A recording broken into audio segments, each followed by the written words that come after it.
Un Matera chiaramente in difficoltà quest'oggi non è andato oltre lo 0-0 contro il Forlì.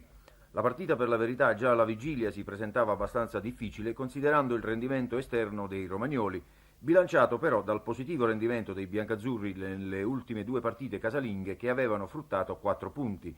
Con queste premesse c'era da attendersi una partita aperta a qualsiasi risultato. Ne è venuto fuori uno 0-0 abbastanza deludente sotto il profilo del gioco, che se da un lato consente ai biancazzurri di fare un piccolo passo in classifica, non permette loro di allontanarsi in modo più netto dalla zona calda.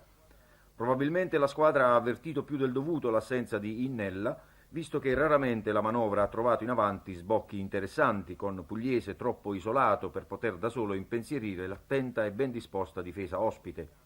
Lo stesso Doriano, chiamato a dare manforte in attacco, è apparso un po' sottotono e non ha offerto l'apporto che ci si aspettava da lui. Nel corso della partita c'è stato un episodio che poteva anche dare una svolta alla gara, vale a dire l'espulsione del capitano ospite Malerba, ma il Matera non ha saputo approfittare della circostanza, anzi, nel secondo tempo i romagnoli sono apparsi meglio disposti in campo e l'incontro si è fatto così più equilibrato rispetto ai primi 45 minuti, in cui il Matera aveva esercitato una costante pressione. Poche le note di cronaca degne di attenzione, visto che raramente i portieri hanno dovuto compiere interventi impegnativi.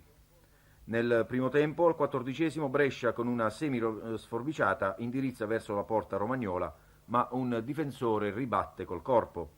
Al 22° Angelino in piena area di rigore viene anticipato al momento del tiro e finisce a terra, ma non c'è fallo da rigore. Al 29°, in una delle poche occasioni in cui si è messo in evidenza, Doriano riesce a filtrare tra alcuni difensori e va al tiro cross che impegna Luzzi. Al 38° ancora Doriano raccoglie di testa un lungo lancio di Bottalico, ma la sua conclusione non è precisa. Un minuto dopo l'espulsione di Malerba per doppia ammonizione poteva essere la svolta della partita, ma così non è stato.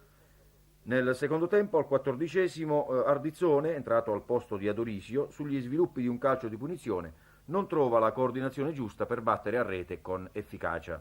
Viene fuori anche il Forlì al 25° quando Scarboi va alla conclusione, ma il suo tiro termina fuori di poco alto sulla traversa.